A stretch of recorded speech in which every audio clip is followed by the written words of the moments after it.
जेब की तरफ देखती है और सोचती है कि मेरा शौहर पैसा कितना कमा कर लाया, रुपया कितना कमा कर लाया। लेकिन मेरे दोस्तों, वो जो माँ है उसकी चेहरे की तरफ देखती है और ये नहीं सोचती कि मेरा बेटा मेरे लिए खाने के लिए क्या लाया, ये नहीं सोचती कि मेरा बेटा मेरे लिए पहनने के लिए क्या लाया, ये नहीं सोचती कि मेरा बेटा मेरे लिए पैसा कितना ले आया। माँ ये देखती है कि मेरा बेटा मोटा हुआ या रोगा, मेरा बेटा दुबला हुआ या मोटा, मेरा बेटा फोर्सा हुआ या काला, मेरा बेटा का सफ़र किस तरह गुजरा, ये होती है माँ। इसीलिए तो अल्लाह ने माँ के जैसा किसी को बनाया ही नहीं। माँ की तरह मोहब्बत करने वाला कोई नहीं, माँ की तरह शफ़क़त करने वाला कोई नहीं, माँ की तरह कुर्बानी का जज्बा किसी में नहीं, माँ की तरह परवरिश करने वाला कोई नहीं, माँ की तरह औलाद का दुख सहने वाला कोई नहीं। अरे मेरे दोस्तों, माँ वो जात है जिसने हमें बोलना सिखाया वरना हम गूंगे होते। माँ वो हस्ती है जिसने हमें चलना सिखाया वरना हम नंगड़े होते। माँ वो जात है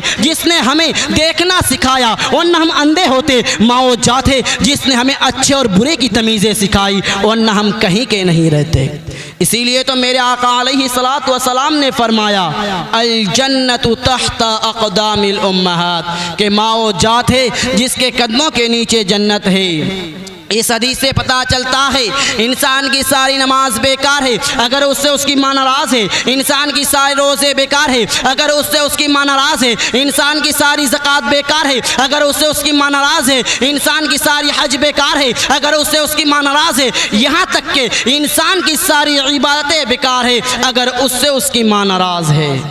मेरे दोस्तों, इस ज़माना तो उल्टा हो गया, इस ज़माना तो उल्टा हो गया। जब माँ बीमार होती है अपने बेटे से कहती है कि बेटा मुझे 50 रुपया दो या 100 रुपया दो, मुझे डॉक्टर दिखाना है, मुझे इलाज कराना है, तो बेटा कहता है कि माँ मेरे पास पैसा नहीं है, मुझे महीना भर हो गया, सप्ताह भर हो गया, मुझे इनकम नहीं हुआ।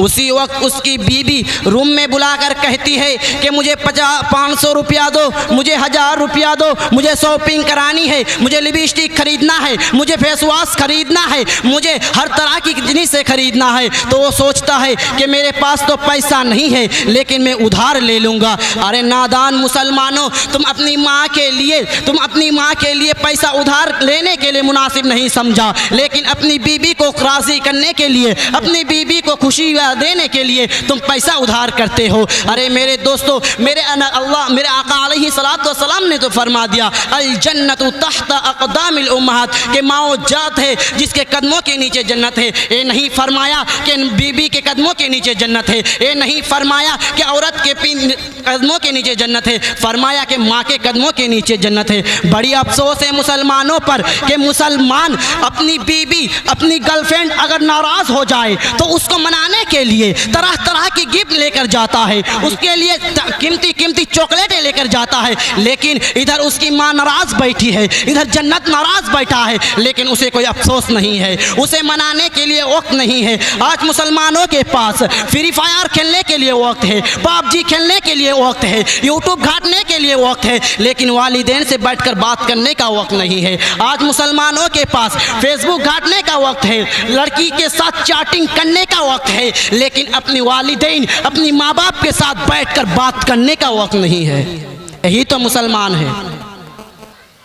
मेरे दोस्तों, फरमाता है कि वालिदैन के साथ हंसकर बात करना भी इबादत है, वालिदैन के साथ बैठना भी इबादत है, वालिदैन के पीछे खर्चा करना भी इबादत है, वालिदैन के पीछे फजूल खर्ची करनी भी जायज़ है। मेरे दोस्तों, आजकल के मुसलमानों अपनी माँ को दुखाता है, अपनी माँ को गालियाँ देता है, यहाँ तक कि अपनी बीवी के बात में आकर अपनी माँ को घर से निकाल देता है। अरे मेरे दोस्तों, आप सोचते हो कि माँ बूढ़ी हो गई, बाप बूढ़ा हो गया, चलो यतीम खाने में रख देते हैं। अरे मेरे दोस्तों, एक बात बताता हूँ कि एक बेटा अपनी माँ को यतीम खाने में लेकर गया और लेके जाकर यतीम खाने में छोड़ दिया और यतीम खाने के मालिक को कहा कि जब मेरी माँ का मरने का वक्त आए, जब मेरी माँ मरने का वक्त आए तो मुझे इत्तिला देना, मुझे खबर देना, मैं अपनी माँ को लेकर जाऊँगा और मेरे अपने गाँवों में उसके दफनाऊँगा। तो मेरे दोस्तों, मरने का वक्त आ गया, उसको खबर इत्तिला दे दी, उसको खबर दे दी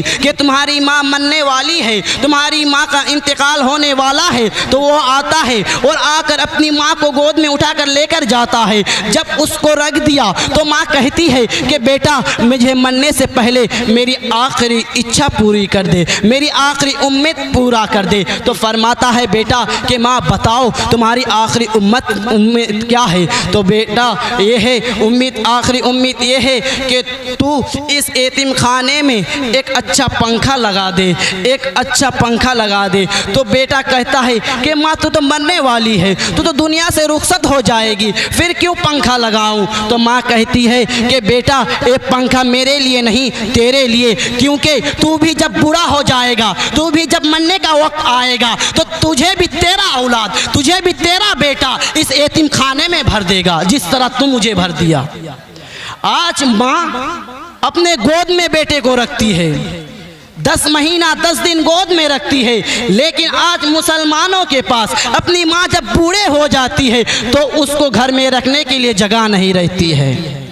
जिसने तुझे दुनिया की मुंह दिखाई, जिसने तुझे दुनिया की हर सूख दी, जब तू छोटा था, जब मैं छोटा था, तो जब मैं बिस्तर में पेशाब कर देता था तो माँ मुझे, मेरे दोस्तों वक्त तो ख़त्म हो गई लेकिन बात ख़त्म नहीं हुआ। वक्त तो ख़त्म हो गई लेकिन बात ख़त्म नहीं हुआ। आज से नियत करें कि वालिदैन की खिदमत करेंगे इंशाअल्लाह। अल्लाह ताला हम सबों को सुनने से ज़्यादा अमल करने की तौफीक इनायत फरमाए।